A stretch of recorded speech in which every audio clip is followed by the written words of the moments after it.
Hey, what's going on, guys? So I am here along the Jordan River checking out a really interesting bike.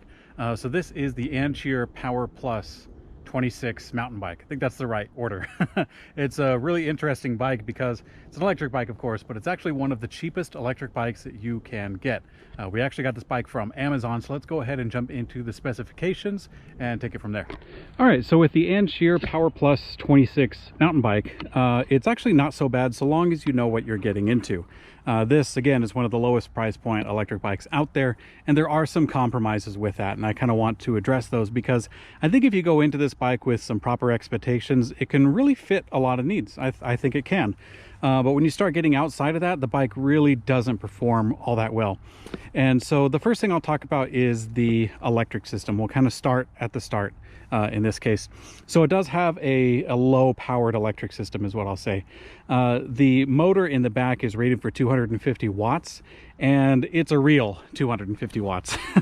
Sometimes you'll see electric bike systems that say 250 watts, but they do that for legal purposes to allow it to sell somewhere else. This actually does not put out a ton of power, and you can feel that when you ride the bike. You jump on, you give it full throttle, it actually takes a minute for it to kind of ramp up and do something. If you're a rider of adult size like myself, I weigh about 180 pounds, then it takes a minute. Well, I shouldn't say a minute. It takes about, maybe like 5 seconds or so for it to really start to get going and actually take you somewhere, which is quite a bit. A lot of electric bikes, that's kind of the feeling you get as you give it gas and then boom, off you go, and it's so much fun. This bike is a little slower, so if you want something that's, I guess, more approachable or less intimidating, it actually could be a good fit for you.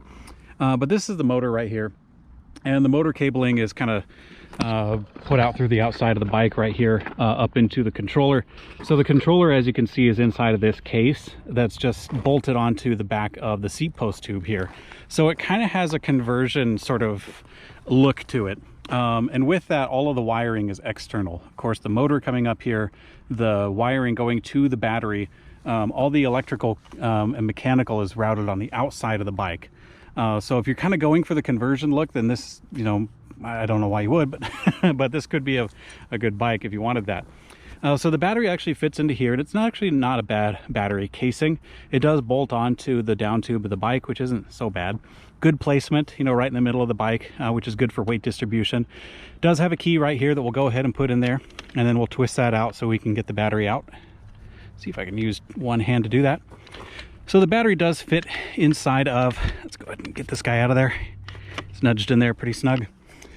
So the battery, as you can see, is a 36 volt, 8 amp hour battery, which is pretty small. The smallest I've personally used is 36.6, I think. So there's not a whole lot of cells inside of the metal case. I'm pretty sure that you could pack more cells inside of there, but that's not something that's really user serviceable. You would have to take it somewhere professional if you wanted to upgrade the battery pack. But the battery pack is metal. It does have an on-off switch, which is kind of nice, and a little reader here that shows you 3 little lights for how much battery level you have. But one thing I did want to mention about it is that right here, where the battery mount actually fits in, this spot right here. There is actually a little bit of gunk that has built up in here, and I haven't ridden the bike too much. I'd say, I don't know, about maybe 15 miles or so. Right here, there is a spot where it's made of plastic and there's no holes in here for drainage. So this little area can get built up with gunk, either dirt from the road or dust or water if you are riding in the rain, which usually I say that electric bikes are, waterproof. And I shouldn't say waterproof, but they're water resistant. You can ride them in the rain in puddles and stuff and you'll do just fine. With this, that does kind of add a little bit of suspicion to it. I wouldn't be as confident with this kind of a battery mount because, all the water and stuff drains into there. And so that's one thing to consider. So if you're riding this bike in a fair weather condition, shouldn't be a big deal. I mean, if you're riding the bike just normal around the neighborhood or so, that's fine. I mean, you probably won't encounter a lot of that. So the battery, as you see, just does snug fit right in there, and that's not so bad. It does rattle a tiny bit because it's actually on 2 screws in here instead of 3. But you can't fault it too much. So it does have a plug to charge the battery either on or off the bike, which is kind of nice. Let's talk about the electric controls while we're up here. So The bike does have pedal assist. So here's the display, but I'll kind of go back. It does have a sealed pedal assist system, which is right here, built in. Let's see if we can get a shot right down in there. So there's a static side, and then there's the little magnets that kind of pass through that and count it. So it counts how fast you're pedaling and gives out the pedal assist as a result. Because it's a sealed system, I can't tell how many magnets are on there just by looking at it, but it seems like there's not a ton. It actually takes it takes at least half a rotation, probably a full rotation, for that pedal assist to actually kick in. And at least it takes that long for me to feel it. So again, it's not so intimidating. It's something that kind of eases into it. But if you're looking for like a high power output, then this bike probably wouldn't make that cut. Let's go ahead up to the controls. So you actually turn on, well, assuming that the battery is turned on, which it is, you press the M button on the display. Let's get a little shade on there. And then it powers up, and it's an LED display that just has a handful of lights, 8 lights on it. So you have your power level or your battery level right there, those 5 that will of course scale down as you use the bike. And then with the plus button or the minus button, that will change how much pedal assist you get as you pedal. It has high power, mid, and then low. You press it again and that turns it off. When you turn off pedal assist, at that point you have access to a throttle. So you go ahead and turn this guy, and then the back wheel will start to move. Oop.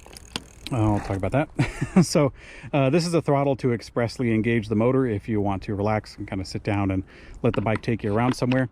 It does consume a fair amount of that small battery pack, so be aware of that. And another thing to consider is that you can use the throttle when you turn the pedal assist all the way off and press the negative button. When you first start up the bike, it goes into low for pedal assist, and the throttle won't work until you turn it down. So that's kind of like an either or situation. That's a choice that this bike company made when programming. Sometimes you can get on a bike in full throttle at any time. They call that throttle override. In this case, you got to select one or the other. So pretty simple for the controls there. You do have a rocker switch for the headlight. This bike does have a headlight, which is kind of neat. Let's see if we can see some of it in the broad daylight there. That is just a headlight. It doesn't actually control a tail light. There is no tail light, either separate or integrated.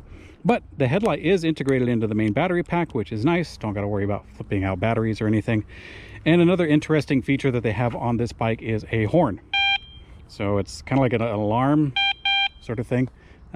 It's not very pleasant, so you can definitely get people out of your way when you honk this.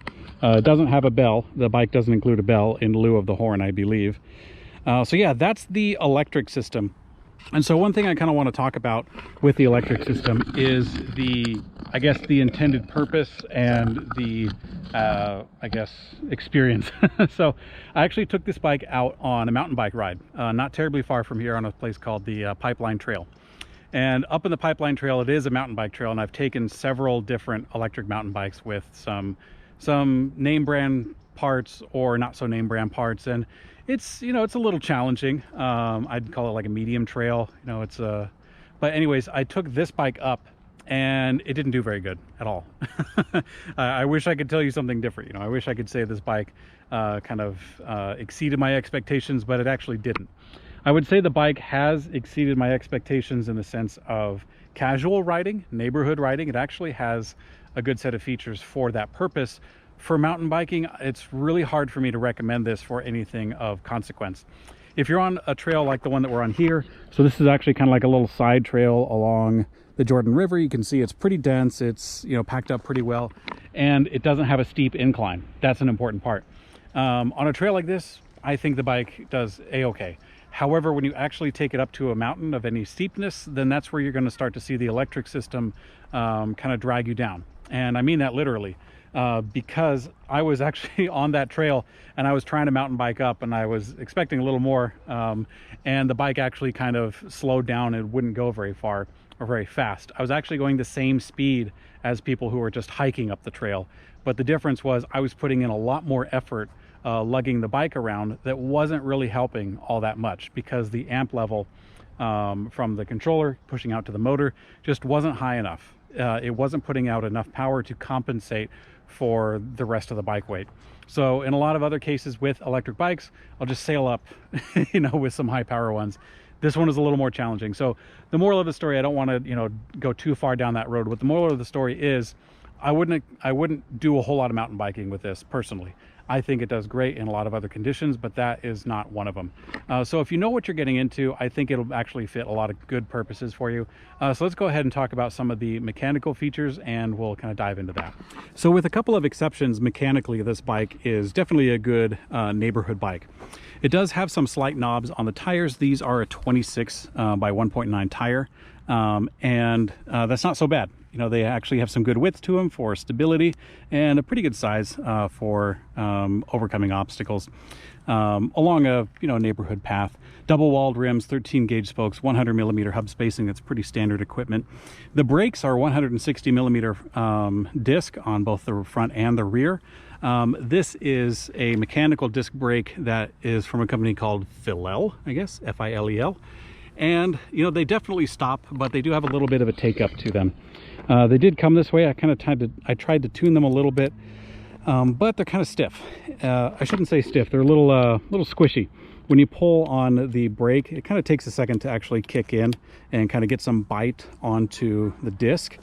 This is actually a pretty good four-finger grip or lever for that, so I can't fault them for the actual lever piece.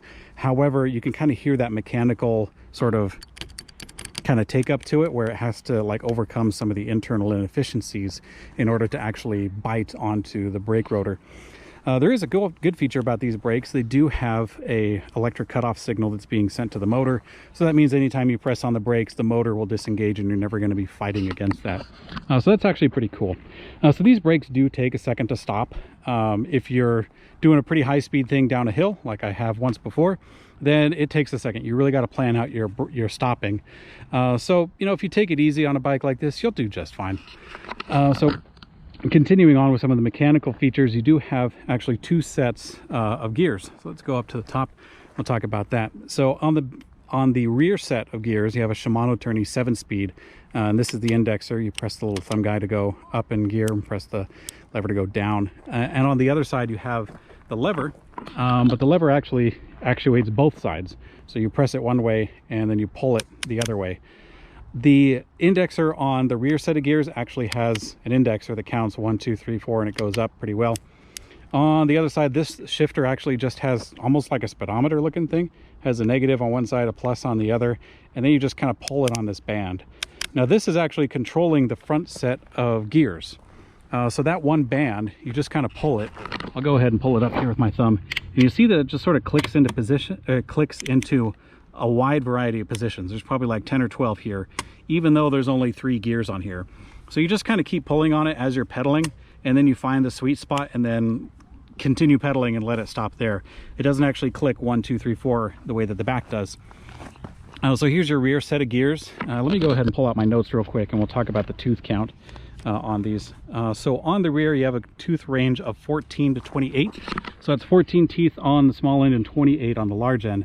It's not a huge range, but it's pretty good for some flat riding, nothing too crazy. And of course, on the front, you actually have you have another variety as well. It's very common for electric bikes to have a single chain ring up front. This one does have 3.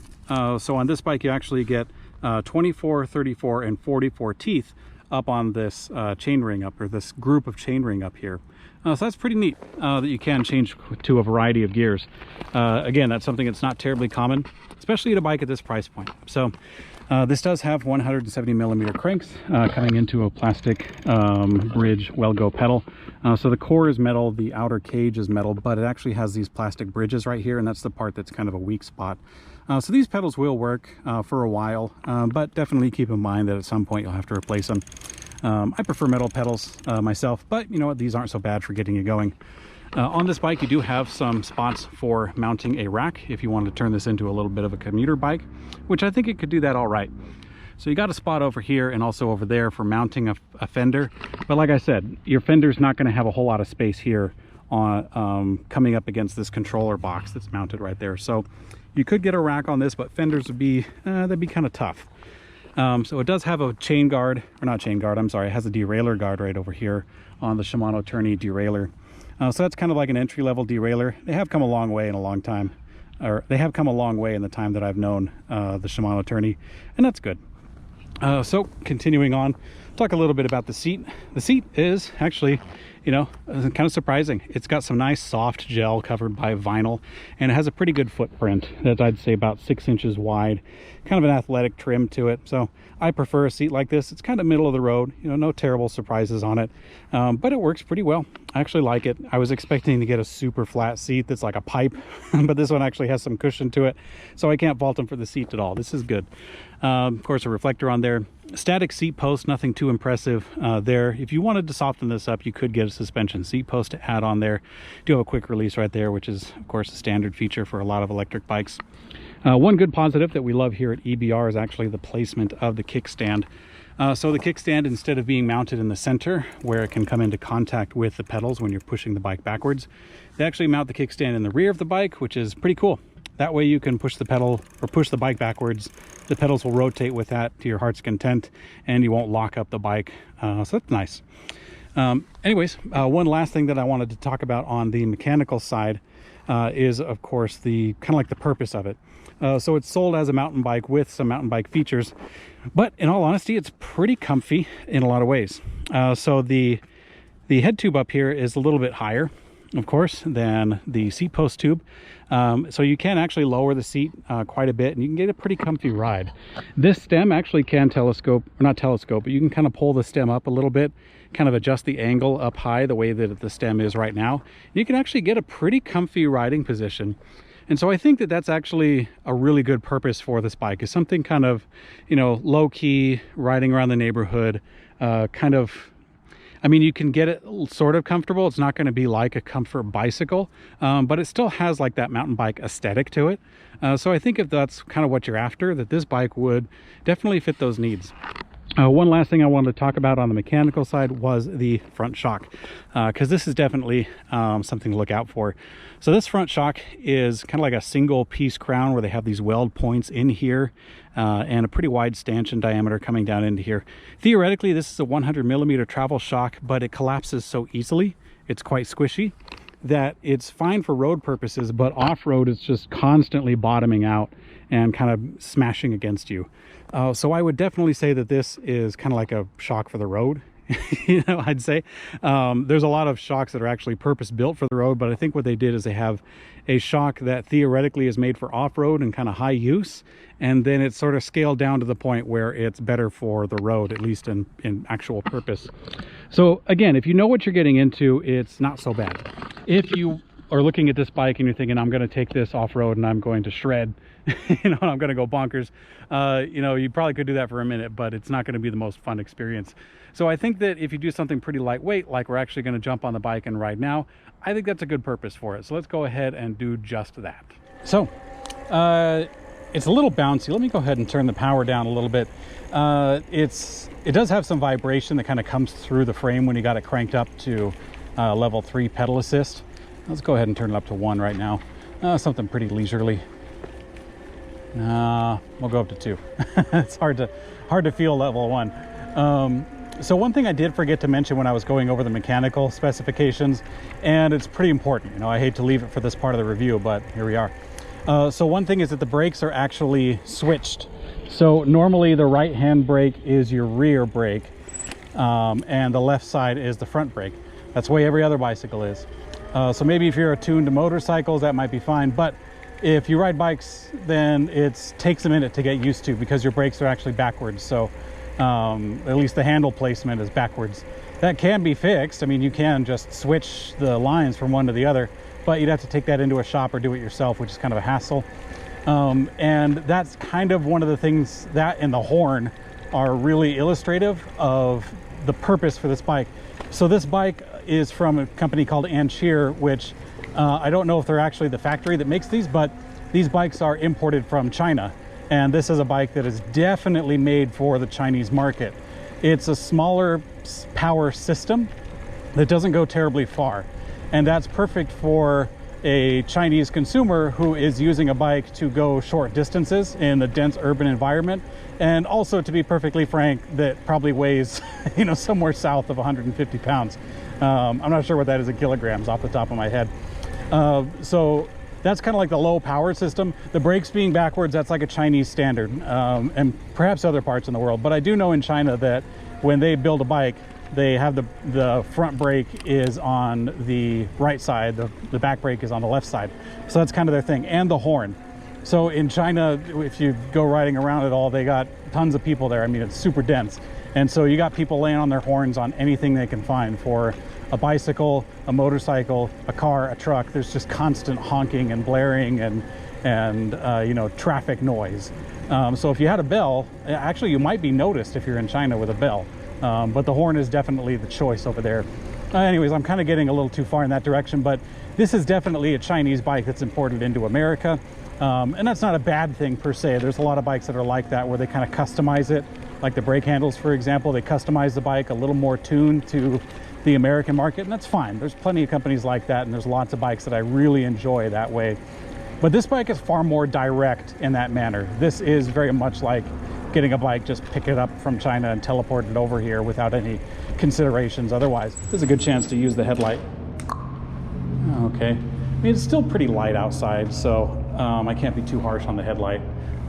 Definitely not a supernova, but you know, it does something. It'll get you seen. I don't know if it's going to show you a whole lot. I mean, it probably would if you were in a dark place with no lights at all, but if you're in an urban environment, it would help you to be seen, like I said, but not to see so much. Anyways, so here we are. Let's go ahead and crank it into level 5, or sorry, not 5. Normally it's 5. We'll go ahead and crank it into the highest pedal assist, number 3, for high power mode. We are in the lowest possible gear mechanically, and I want to show you how many pedal rotations it takes to get this guy moving. So I got the pedal in the, I guess we'll call it a 12 o'clock position, right at high noon. And I'll show you what it takes, and I'll tell you when I feel the power output kicking in. Maybe you can hear it, but let's just go ahead and do it. All right, there we go. It goes right around there. So it's about half a rotation to actually get the power, for me to feel the power. Let's do it again. All right, so it's a little bit before. I guess we'll say right around there. So from a full 12 o'clock. Okay, we can even do it slower. That's not so bad. Let's do it slower. Okay, so we're right there. So we're right about at like the 5 o'clock position. So that's quite a bit. That's not 180 degrees. I don't have my angle finder on me, but I'm gonna say that's somewhere around, I don't know, like 150 degrees or so, from 12 o'clock to the 5 o'clock position. I don't know. That's quite a bit to get the power output going. So yeah, it's kind of it's kind of loud. You can definitely hear that coming when it's on level 3. So it has a lot of noise output, but not a lot of power output. So that power that I showed you underneath the bridge, that was quite indicative. It actually takes more than a quarter of a turn. You know, we're getting almost towards half a turn of the pedals in order for the assistance to really have an impact. And that's a ton, especially when you're considering this for a mountain bike. I mean, there's systems out there, some name brand systems, that try to pick up as fast as possible. I mean, we're talking not even, you know, a 5-degree kind of rotation on the pedals, and then those guys can kick in. So with this one being like literally 150 degrees or something like that, that's a lot. That's a lot.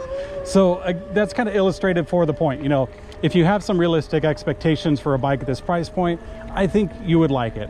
For actually a situation like this, you know, riding along the trail, it's kind of bumpy. You can do some off-road, you know, you can kind of jump into some of the grass or something like that here and not worry so much. I think that's actually a really good choice for it. You know, a really good purpose. Let's go ahead and get some speed up in here. The top speed of 15 miles an hour it's primarily a limitation for the electric system, which is about fine. I mean, the brakes on this bike, let's go ahead and test that real quick. When I get up to this next shadow, I'll go ahead and stomp on the brakes and we'll see what it does. All right, to the end of the shadow, we'll stomp on it and see what we got.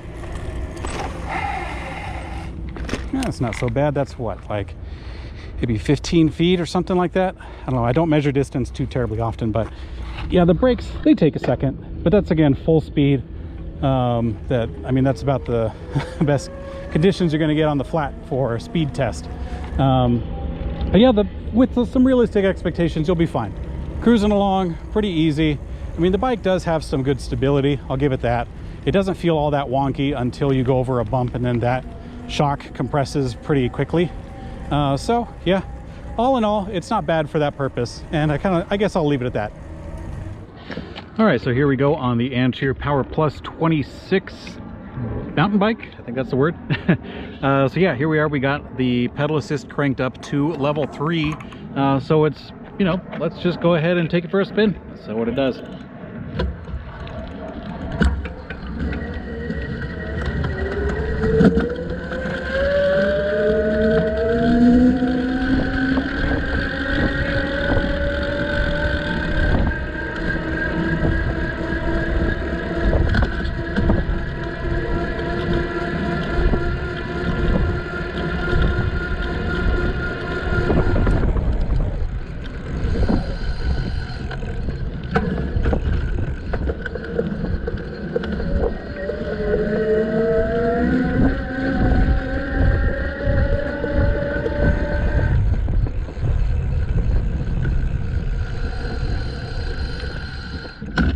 Okay, seems like the combination of the motor size as well as the cadence-based pedal assist, it actually takes a second to kind of kick in, you know, so it has kind of a slower progress to the power output, but hey, you know, it does that.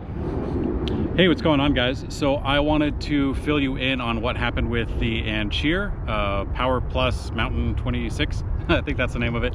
Anyways, with the Ancheer, after we were done with testing the bike out for the sake of electric bike review, we sent it off to a guy named Jason who runs Electric Bike Test Labs, and he ran it through a set of specific tests that are actually duplicated across a few different bikes.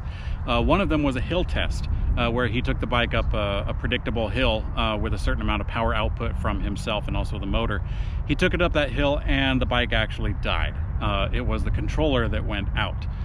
So he's attempting to contact the company for a replacement controller to see if he can get that fixed. So we'll see what it amounts to.